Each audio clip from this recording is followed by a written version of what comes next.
سبيل الدموع سبيل مريح تنهدى يا صاحي كي تستريح وبث Ini ya Bapak Ibu masih semangat enggak nih? Untuk apa kita di sini Bapak Ibu?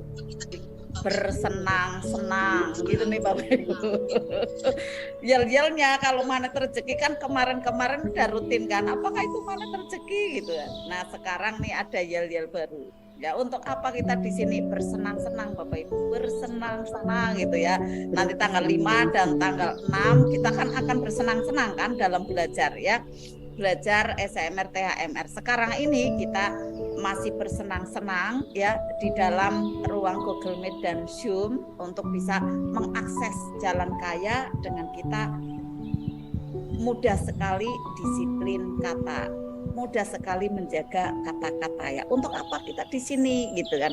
Bersenang-senang. Ini kata-kata kita ini nanti akan tervibrasi, hidup kita menjadi menyenangkan gitu Bapak Ibu. Apalagi ada gerakan nih, bersenang-senang gitu kan. Bagaimana agar kita ajaib buka perisainya tobat Bapak Ibu.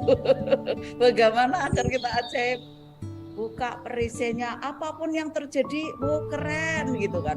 Anak mecahin gelas, keren. Anak nyenggol ada toples, keren gitu kan. Kemudian apalagi untuk apa? Ilmu MR pelajari, dipraktekkan, praktek Bapak Ibu ya. Nah, setelah kita belajar ini nanti praktek ya. Nah, saatnya Bapak Ibu kita lanjut ya, luar biasa penjelasan dari Bunda Pita tentang kita untuk bisa menjaga kata-kata kita. Karena apa Bapak Ibu ya? Karena kata-kata kita itu adalah kristalisasi dari pikiran kita ya, yang banyak nih ya. Bermacam-macam gitu ya, karena 2 juta informasi nih masuk ya per detik. Kemudian kalau kita tidak saring, akhirnya keluarnya ini bisa jadi banyakan bubur Bapak Ibu ya, maka kita saring gitu kan. Untuk apa? Untuk bisa menjaga kata-kata kita nih Bapak Ibu ya. Nah, menjadi kristalisasi nanti kalau kita udah pinter, mahir menyaringnya, kemudian kita bisa mengeluarkannya adalah kata-kata yang penuh hikmah gitu ya. Nah, untuk bisa seperti itu bagaimana? Kita harus mendownloadnya nih, rutin belajar ya, dalam satu kajian, dengan dalam satu majelis seperti ini ya, kemudian kita ulik, kita ulang lagi, kita akses seperti itu ya. Nah, ternyata Bapak Ibu, apa yang disampaikan Bunda Pita tadi adalah setiap kata itu mempunyai makna yang luar biasa. Maka kita harus hati-hati nih Bapak Ibu ya, tentang kata-kata yang akan kita keluarkan menjadi susunan kalimat-kalimat yang tentunya di sana harapan kita menjadikan nasib yang terbaik untuk diri kita. Karena apa yang terkristalisasi dari pikiran itu mewujudkan ada kata. Dari kata-kata kemudian tersusun kalimat, bisa mewujudkan ya kata-kata yang tersusun menjadi kalimat itu bisa nanti mewujudkan ada tindakan-tindakan kita. Maka hati-hati nih, dari kata-kata kita itu bisa mewujudkan dari tindakan-tindakan kita itu seperti apa nih, buruk ataukah baik gitu kan. Nah, kemudian dari tindakan yang terulang dan terulang itu menjadi kebiasaan gitu kan. Kebiasaannya baik atau tidak nih, karena nanti menentukan karakter gitu kan. Karakter kita bagaimana, menjadi orang yang seperti apa gitu kan. Nah, dari karakter itu nanti menuju ada nasib kita, layar kehidupan kita, bahagia atau merana gitu Bapak Ibu ya. Ajaib ataukah banyak tumbukan nih gitu. Kalau ada tumbukan ya, kita udah pegang ilmu magnet rezeki ya, akhirnya bisa keren gitu kan, dengan otomatis ya. Ternyata Bapak Ibu, pertolongan Allah itu akan semakin dekat pada saat kita selalu bisa mengendalikan dan menguasai kata-kata kita ya. Pada saat ada debt collector nih, ada yang mengatakan, ada yang bertanya, udah aku gimana nih besok ada deadline, ada debt collector. Nah, kalau sudah Bapak Ibu mohon maaf yang punya amanah kemudian sudah panik dulu gitu kan. Panik itu bagaimana nih? Ya semrawut gitu dalam pikirannya. Ya otomatis tidak bisa menarik keajaiban Bapak Ibu. Harusnya adalah tenang. Proyeksikan bahwa wah debt kolektornya aman, debt kolektornya baik, debt kolektornya itu orang yang lembut, orang yang menyenangkan. Seperti itu Bapak Ibu, pokoknya tenang aja gitu kan. Tekadnya di dalam hati itu, saya akan tanggung jawab kok gitu, saya akan bayar kok gitu. Yang penting sekarang ini saya harus hadapi gitu kan. Saya harus hadapi. Saya tidak akan menghindar. Saya harus hadapi. Tetapi memang kenyataannya saya belum ada dana gitu kan. Saya masih punya sekian misalnya. Sampaikan aja Bapak Ibu. Kalaupun ada sanksi, hadapi Bapak Ibu, tidak apa-apa gitu kan. Kalaupun nanti kejadian seperti apa juga hadapi Bapak Ibu. Pasti saat Bapak Ibu ada niat yang baik dari dalam hati, kemudian sampai perasaan itu tenang, kemudian proyeksinya baik, keluar kata-kata itu juga santun, otomatis di sana bismillah Bapak Ibu. Debt kolektor itu akan banyak memaklumi Bapak Ibu, nanti akan mengerti Bapak Ibu, bahkan bisa jadi menjadikan ada jalan solusi-solusi yang ajaib gitu loh Bapak Ibu ya. Maka Bapak Ibu jangan panik dulu gitu ya, jangan panik, jangan juga gelisah. Pada saat kata-kata kita bisa terkendali, itu pertolongan Allah itu akan mudah datang untuk kita. Saat kita tenang, maka kita akan mudah menang gitu kan. Menang apa nih? Menang menghadapi situasi-situasi yang tidak nyaman gitu kan. Ditolong oleh Allah di sana. Nah, ini terbukti ada penelitian dari Ivoni Oslo. Nah, mengatakan bahwa every word has power. Setiap kata-kata yang kita keluarkan itu ada mempunyai kekuatan yang luar biasa. Every word has power. Ya, setiap kata itu mempunyai ada kekuatan yang luar biasa. Kemudian kita bisa melihat ya, ada penelitian dari seorang dokter yang luar biasa dari Jepang. Dr. Masaru Emoto. Ya, beliau meneliti bahwa kandungan air ya saat diucapkan ada kata-kata positif ya, ternyata di sana berstruktur brilian ya. Kemudian saat diucapkan kata-kata yang tidak positif, yang bubur gitu ya, yang negatif, yang tidak positif, menjadikan struktur air itu menjadi bubur tak beraturan. Dilihat dari alat pembesar ya, alat mikroskop. Nah, coba bayangkan kalau itu terjadi kepada diri kita Bapak Ibu. Coba nih bayangkan. Karena ini penelitiannya itu sudah dipresentasikan ada di banyak negara dan itu sudah menjadikan ada pengakuan dunia, memang betul gitu ya. Pada saat itu Dr. Masaru Emoto mencoba gitu ya, air itu diucapkan kata terima kasih, terima kasih, terima kasih, terima kasih gitu kan. Membentuk tuh ada bunga-bunga yang bagus. Tetapi saat dikatakan di sana ada maaf ya bangsat gitu kan, kemudian kaki 5, kaki 4 gitu ya, sumpah serapah, ternyata bentuknya bubur Bapak Ibu ya, kesedihan gitu kan di sana ya, uring-uringan, ternyata bubur. Kemudian diuji lagi memakai ada murotal Al-Quran, ternyata bentuknya indah luar biasa. Dan pada saat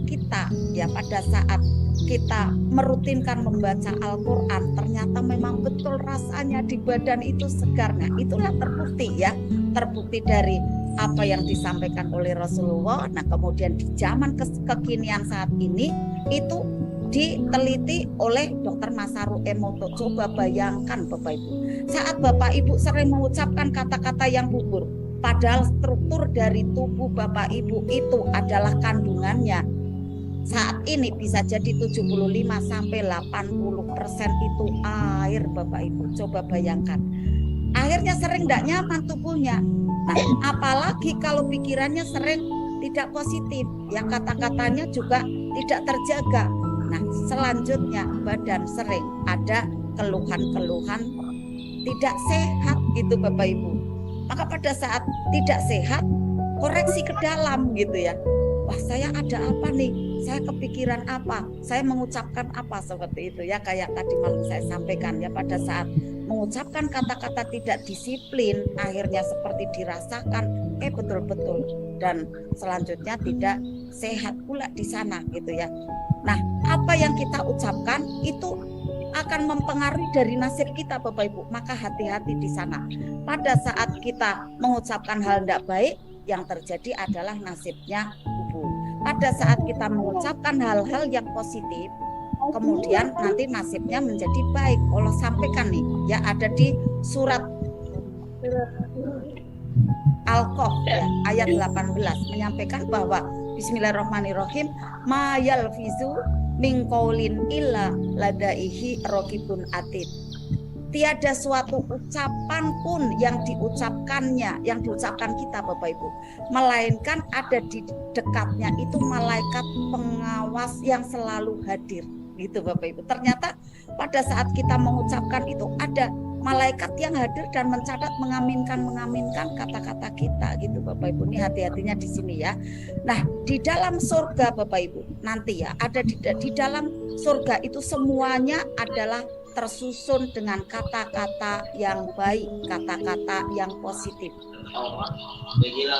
Maka pada saat kita di dunia ini ya, ingin menjadi penduduk surga, ya bisa di-unmute all ya Bapak Ibu ya. Kita biar fokus ya belajarnya ya. Nah, di surga Bapak Ibu itu kata-katanya semuanya indah, semuanya positif, semuanya brilian gitu kan.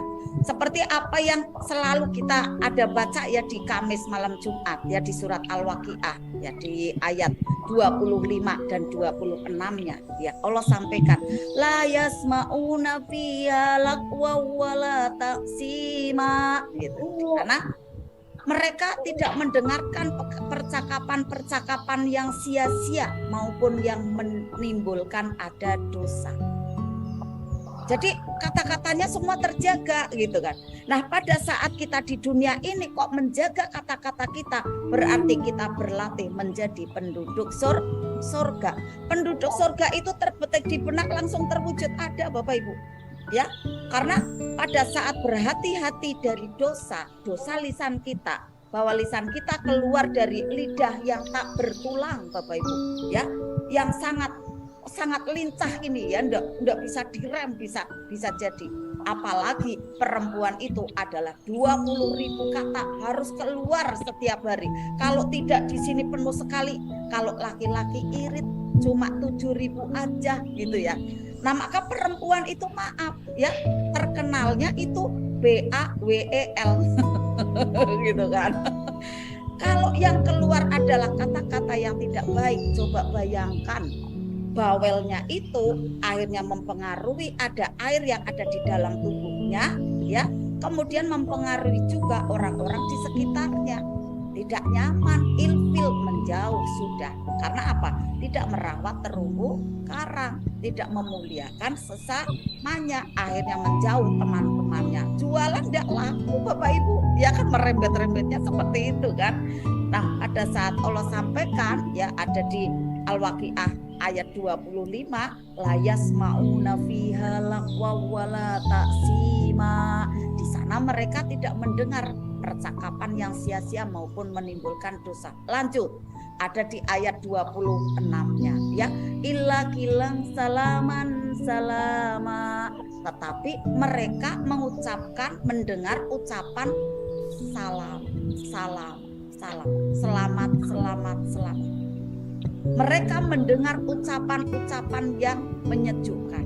Mereka itu adalah bagian dari golongan kanan. Masya Allah, alangkah mulianya golongan kanan itu. Ini di ayat selanjutnya ya. Ternyata orang-orang yang menjaga ucapannya ya, kemudian menyejukkan sesamanya, menyirami sesamanya, dan mereka menjadi golongan kanan. Golongan kanan itulah yang menjadi pewaris surga Bapak Ibu. Golongan kanan, pewaris surga. Di dalam Al-Quran, jika ada kata-kata yang tidak positif, itu adalah cermin. Misalnya Bapak Ibu, Bunda Susan kenapa, Bunda Pita kenapa saya harus disiplin kata. Nah, di Al-Quran aja ada kok kata-kata haram gitu ya, haram, neraka gitu kan, jahanam, zolim gitu kan.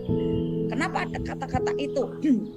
Nah, kalau di Al-Quran ada kata-kata yang tidak positif, itu adalah peringatan ya, cermin untuk kita untuk jangan melakukan apa yang disebut di sana gitu. Karena Al-Quran adalah kalamnya Allah gitu kan. Kita harus mau tunduk di sana. Iya, saya tidak kayak gitu. Ya Allah, saya janji, saya berusaha, saya semampu, saya semaksimalnya, saya akan berubah. berubah gitu kan ya. Nah, salah satu perisai di dalam diri kita yang kalau kita tidak hati-hati, perisai rezeki di dalam diri kita itu ternyata kata-kata, karena hasil dari lidah yang tak bertulang dan juga dari pikiran yang sering tidak terkendali. Bayangkan apabila kita jarang sekali untuk mau ikut kajian,